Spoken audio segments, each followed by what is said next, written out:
Welcome to a gripping tale filled with suspense, drama, and unexpected twists.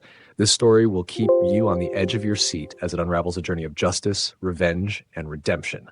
Over the next 10 parts, prepare to dive into a narrative that blends emotion with action, set against the backdrop of resilience and societal challenges.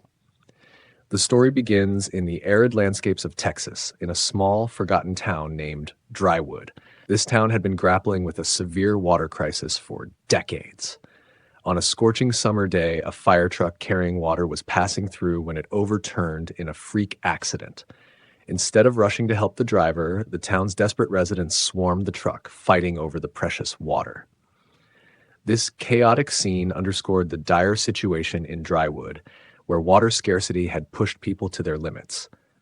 Among the residents was an elderly man named Mike, who lived with his son, Jack.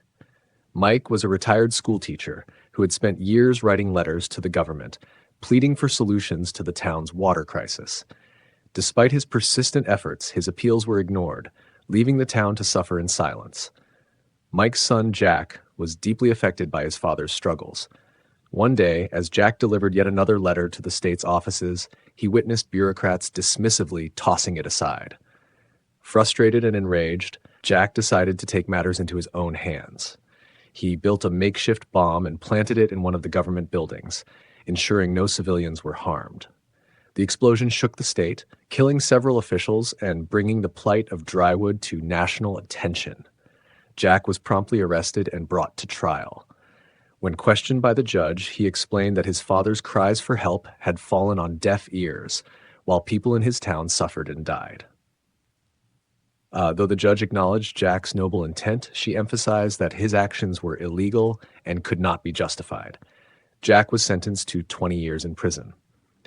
In prison, Jack turned to books as his solace. Over time, he earned a law degree, determined to fight for justice within the bounds of the legal system. Meanwhile, the explosion spurred the government to act. A pipeline was constructed to supply water to Drywood, finally bringing relief to its residents. During the construction, workers discovered a rich deposit of iron ore beneath the town, transforming Drywood into a hub of industrial activity. However, this newfound prosperity came at a cost. A businessman named Victor Black exploited the situation, illegally acquiring land and establishing a steel plant. The town's once simple residents were now caught in the crossfire of greed and corruption. 20 years passed, and Jack was finally released from prison. He was greeted by Sam, a man whose wrongful conviction Jack had overturned while in prison. Grateful, Sam vowed to assist Jack in any way he could. Together, they returned to Drywood, only to find that Jack's father had passed away and his sister Emily was living with their uncle, who ran a scrapyard. Despite the emotional reunion, Jack's focus was clear: to rebuild his life and fight for justice. He set up a small law practice in the corner of the scrapyard, offering legal help to those in need. His reputation grew as someone who championed the underdog, and it wasn't long before his past collided with his present. One day, a laborer named Ethan approached Jack. Ethan and his fellow workers had endured years of exploitation at the steel plant, with no insurance, benefits, or safe working conditions. When they tried to unionize, management responded with violence, cutting off the hand of a worker who dared to sign a union petition. The local authorities refused to intervene, leaving the workers desperate for help. Moved by Ethan's plight, Jack devised a plan. He helped the workers document their grievances and gather evidence of the plant's illegal activities. When the management's enforcer, Luke, tried to intimidate the workers, Jack had him arrested using an existing warrant. This bold move gave the workers the courage to sign the union papers, and Jack ensured they were protected under the law. However, Jack's victory was short-lived. Enraged by the workers' defiance, Victor Black retaliated by evicting them from their company-provided housing. Overnight, thousands of families were left homeless. Determined to help, Jack transformed the scrapyard into a temporary shelter, providing food and lodging for the displaced workers. This marked the beginning of a fierce battle between Jack and Victor, setting the stage for a saga that would test the limits of justice and morality. As the stakes grew higher, Jack found himself questioning whether the law alone was enough to right the wrongs inflicted upon his community. Victor Black's retaliation left the displaced workers in despair, but Jack was determined to stand his ground. He sought to build a legal case against the steel plant for its inhumane treatment of employees and illegal land acquisitions. Jack's relentless efforts earned him allies among Drywood's residents, including some unexpected ones. One evening, a young doctor named Sarah approached Jack. She had been volunteering at a makeshift clinic for the displaced workers and had witnessed their plight firsthand. Sarah offered to provide medical records and testimonies that could strengthen Jack's case. Her compassion and resolve inspired hope among the workers and strengthened Jack's resolve. Jack began gathering evidence by interviewing the displaced workers and documenting their experiences. He also delved into the steel plant's records, uncovering a trail of corruption and manipulation. It became clear that Victor Black had used forged documents to seize land and had bribed local officials to silence dissent. As Jack prepared to present his case, Victor Black escalated his efforts to suppress the movement. His enforcer, Luke, who had been released on bail, began targeting Jack's supporters. Houses were torched, and threats were issued to discourage anyone from testifying. Fear spread through the community, but Jack's determination only grew stronger. Late one night, Jack received an anonymous tip about a warehouse where forged land deeds and other incriminating documents were being stored. With the help of Sam and a few loyal workers, Jack planned a covert operation to retrieve the evidence. They broke into the warehouse under the cover of darkness, navigating through security patrols and cameras. Their efforts paid off when they uncovered a treasure trove of documents detailing Victor Black's illegal activities. The next morning, Jack presented the evidence to the court. The documents not only proved the workers' claims, but also implicated several local officials in the scandal. As the trial unfolded, public opinion began to shift in favor of Jack and the workers. Media coverage of the case brought national attention to Drywood, turning it into a symbol of resistance against corporate greed. But Victor Black was not one to back down easily. He used his influence to delay proceedings and attempted to discredit Jack by digging into his criminal past. Jack anticipated this move and addressed it head-on during his testimony. He admitted his mistakes, explaining how his time in prison had reshaped him into a man committed to justice. His honesty resonated with the public, further rallying support for his cause. As tensions escalated, Victor resorted to more drastic measures. One evening, Sarah's clinic was vandalized, and Sarah narrowly escaped an attack. Jack realized that Victor would stop at nothing to protect his empire, even if it meant putting innocent lives at risk. Jack's mission was no longer just about justice. It had become a fight for survival. Victor's men were relentless, spreading fear throughout the town. Jack knew that to truly bring Victor down, he needed more than legal strategies. Late one night, Sam informed Jack about an upcoming secret meeting between Victor and his key collaborators.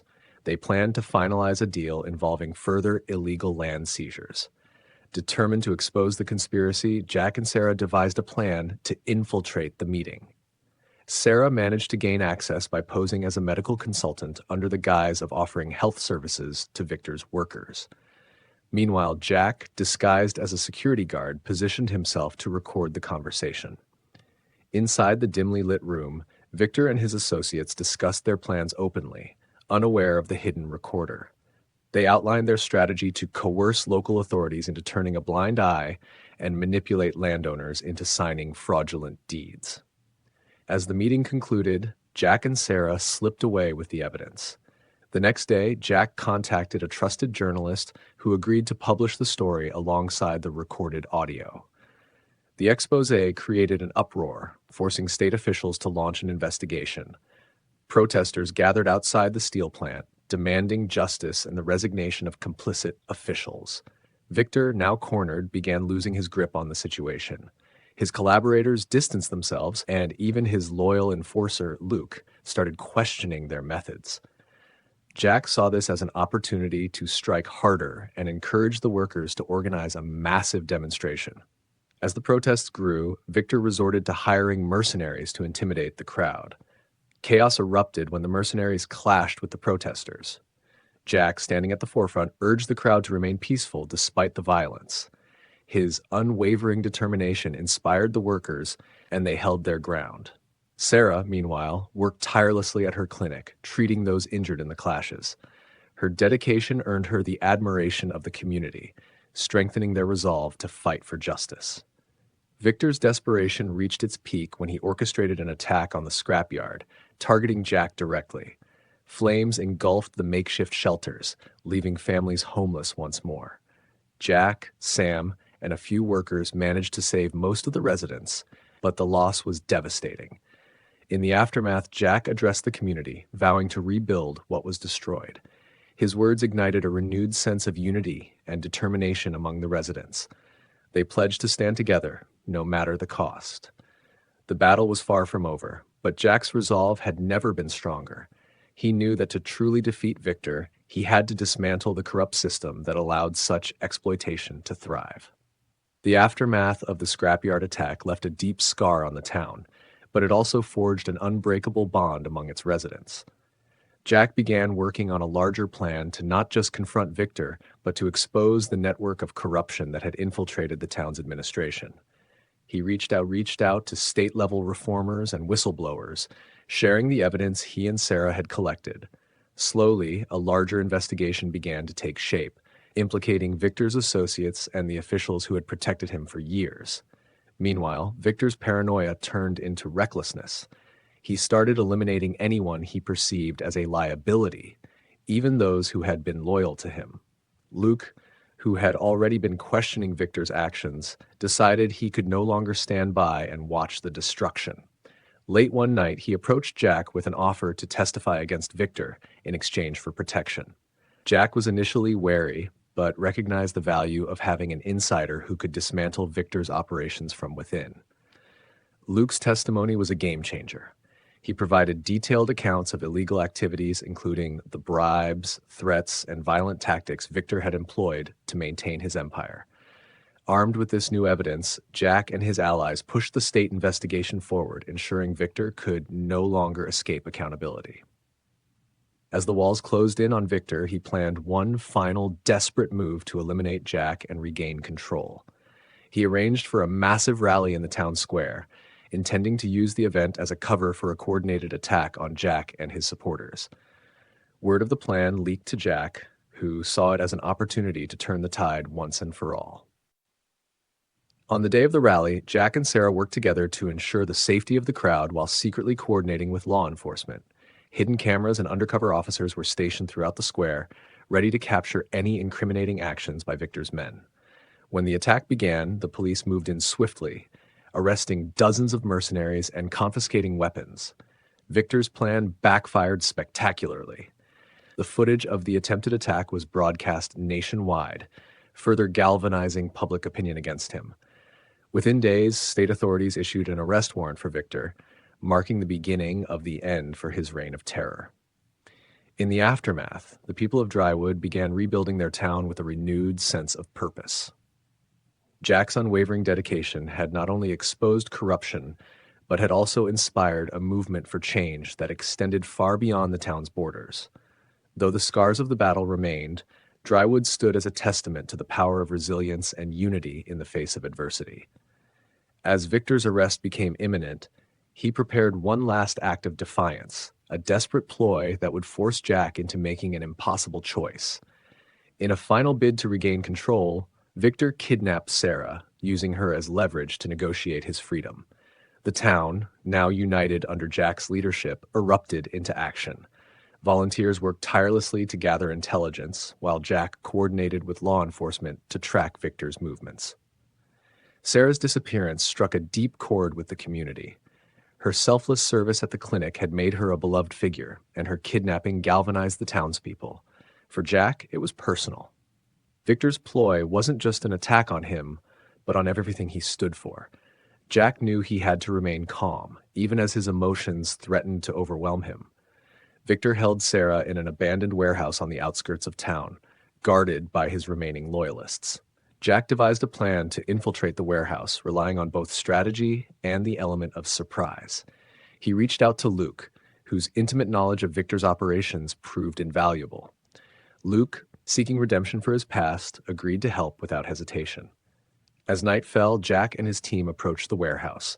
The tension was palpable as they silently disarmed the guards stationed outside. Inside, Sarah was tied to a chair, her resolve unshaken despite the circumstances. When Victor appeared, he sneered at Jack, but Jack stood firm. "I will never stop fighting for what's right," Jack declared, his voice unwavering. The confrontation was intense, but Jack's determination shone through. With the help of Luke and his team, they managed to overpower Victor's remaining men, securing Sarah's release. Victor, now fully exposed, had no escape. As Jack led Sarah to safety, law enforcement stormed the warehouse and apprehended Victor. The final victory was a bittersweet one for Jack, who had lost so much in the process but had gained something far more valuable: the unwavering support of a community that had fought for justice alongside him. The tale of Jack's fight against Victor Black became a legend, a story passed down for generations. It was a tale of resilience, unity, and the enduring power of standing up for what's right, no matter the cost. Jack's journey had come full circle, and Drywood, once a town mired in fear and corruption, was now a symbol of hope and justice. The anonymous message became the starting point for Jack's next challenge. It detailed a shadowy network of corporate and political interests that had thrived in Victor's absence. Jack's victory in Drywood had sent shockwaves through the system, and now those who had benefited from corruption were desperate to regain control. Jack began investigating the network, thus piecing together evidence of widespread collusion between state officials and corporate entities. Sarah supported him at every step, using her growing network of medical volunteers and community leaders to gather testimonies from those affected by the corruption. As Jack delved deeper, he uncovered links to a powerful lobbying firm known for influencing state policies. The firm had worked closely with Victor in the past and now sought to undermine Jack's reforms. They launched a smear campaign, accusing Jack of exploiting Drywood's plight for personal gain. Unfazed, Jack held a public town hall where he directly addressed the accusations. He presented his evidence of the lobbying firm's activities, calling for accountability and transparency. His speech reignited public support and drew national attention, putting pressure on lawmakers to act. But the network didn't stop. They began targeting Jack's allies, threatening local officials who had supported his initiatives. One night, Sam's car was run off the road in what appeared to be an accident. Though Sam survived, the incident sent a chilling message to Jack and his team. Realizing the stakes, Jack reached out to federal investigators, sharing his findings and urging them to step in. The investigation gained momentum, leading to the first wave of arrests. However, the most powerful figures remained untouchable, shielded by layers of influence and secrecy. Despite the mounting pressure, Jack refused to back down. He knew the battle was far from over, but he also knew that the truth had a way of prevailing. With Sarah, Sam, and the people of Drywood by his side, Jack prepared for the fight of his life. Jack knew the final battle would be the hardest yet. The network he was fighting had resources, influence, and power far beyond anything he had encountered before. But he also knew he had something they didn't: a united community and the unwavering belief that justice could prevail. The federal investigation, spurred by Jack's evidence, began closing in on key members of the corrupt network. Meanwhile, Jack intensified his efforts, organizing protests, speaking at rallies, and galvanizing support from across the state.